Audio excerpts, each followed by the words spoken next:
Bago ko simulan iyong balagtasan, nais kong bumati na isang magandang araw. Balagtasan ngayon inyong iniintay. Ngayon, bagong paksa ang mapapakinggan. Magkatuwang nga ba o magkalawan itong kaunlaran at kalikasan?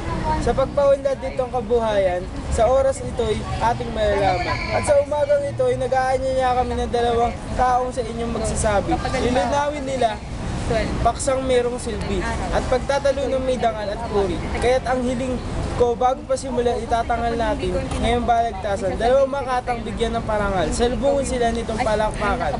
Ang tatawagin ko ang unang tutula, makatang si Mikay. May diwang malaya, positibo ang tingin sa napiling paksa, kaya tumindig ka sa amin nagbabadya. Ang pagtatanggol sa paksang napili. Bago ko gampanan, nais kong bumati. Magandang umaga po, bayang tinatangi. Salubungin tayo ng biyayang hari. Paksang napili ko, angkop sa panahon pagkat kabuhayan. Dito nakaukol, itong kalikasan. Kaunlarang taon laging makatuwang sa habang panahon. Paninindigan ko ang aking ngaran, pagkat ito'y dapat malaman ng bayan. Ang mga biyayang handog kalikasan. Biyaya ding dulot nitong kaunlaran. Ako si Mikay, ang magpapatunay sa lahat ng aking kaibigan. Ako'y mag-uuwin nitong karangalan. Matapos marinig pagpapakilala ng makatang ito, ngalan ay Mikay. Ngayon tatawagin binatang kasangga upang siya naman ang magpakilala. Magandang araw po sa inyo sa aking pagbati.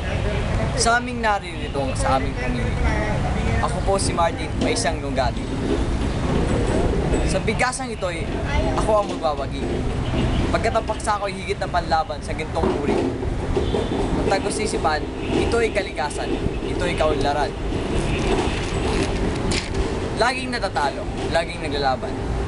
Dapat na isipin ang aking katalo. Maraming problema sa ating mundo.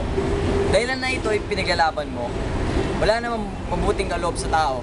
Paano mo masabing magkatuwang bagang ito? Kalikasan, iyong binabadya. At kaunlarang hinahanap pina, gayong wala pang natutuklas na ebidensya. Pagpapakilala ni Martin ay bago, tila di uurong sa kanyang katalo. Kaya't ang mabuti, makinig na tayo nang maating mabatid alin ang totoo. Kaya't ang samo ko, hayot na makinig. Ikaw para luman, nakaibig-ibig. Iyo ang simulan, ang pantay ng isip. Sa paksang napili, kami makikinig. Kung mamalasin mo ang buong mundo, kayaman ng lupa, halaman at bukid, sagana sa bunga, ating nababati. Ang tanging may handog, kalikasan. Di ba't masasabing iya'y kaunlaran, nitong bayang may bukal na mangyaman.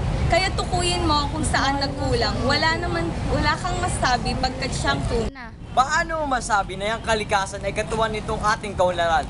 Kalamidad natin, di man lang asan, kusang darating at salot sa bayan. Ilang pagbaha, ilang paglindol, at ilang paglahar, dumating sa ating salot at taglay. Ilang nasawi at maraming naratay. Tuloy, natitigil ang ating kasaganahan. Hindi lahat ng bayan ay nasa panganib. Kay raming naligtas na tanim sa bukid.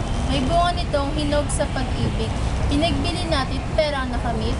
Alalahanin mong ulan ay biyaya at hindi panganib na pinipithaya.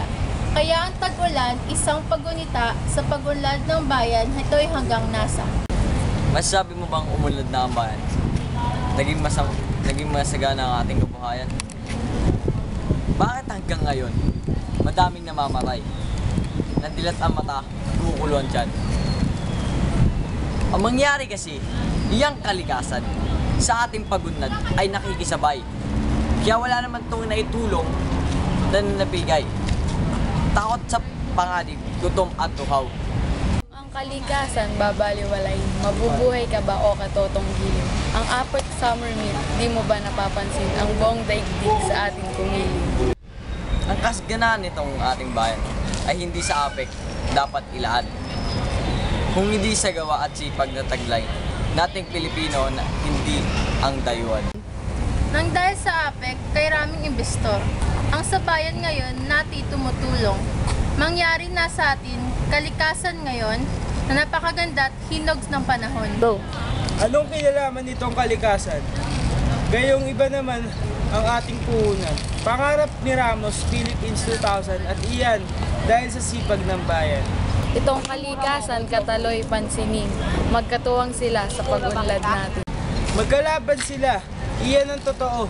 Pag-unlad ng bayan sa gawa't talino. At bago mag-init itong balagtasan, akong lakandiwa ay magpaparamdam.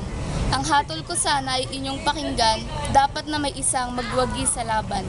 Sa pag-unlad nitong bayang minamahal, kailangan natin itong kalikasan. Ito ang salamin ng pagod at buhay, ito ang landasin ng kasaganaan. Kaya't sa pag-unlad nitong bayang mahal, kalikasan natin at ang kaunlaran. Dapat magkatuwang sa lahat ng araw, kaya't kay Mikay kaloob ang parangal. Boom! Yun, yes, yes, yes.